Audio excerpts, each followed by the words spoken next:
மத்திய அரசை கண்டித்து இடதுசாரி கட்சிகள் வரும் 8ஆம் தேதி முதல் தொடர் போராட்டம் நடத்தப் போவதாக அறிவித்துள்ளன.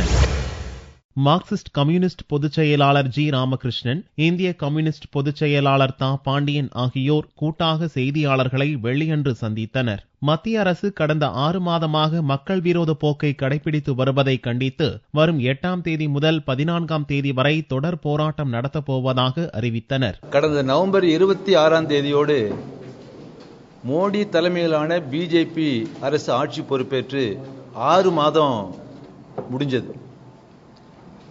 இந்த 6 மாத கால மோடி தலைமையிலான பிஜேபி ஆட்சியை பற்றி எங்கள் இடதுசாரி கட்சிகளுடைய மதிப்பீடு என்பது, மக்கள் நலனுக்கு விரோதமாக மோடி தலைமையிலான பிஜேபி அரசு செயல்பட்டுதல் என்பதை 6 மாத கால ஆட்சி என்பது நிரூபித்திருக்கிறது என்பதுதான் எங்களுடைய கருத்து.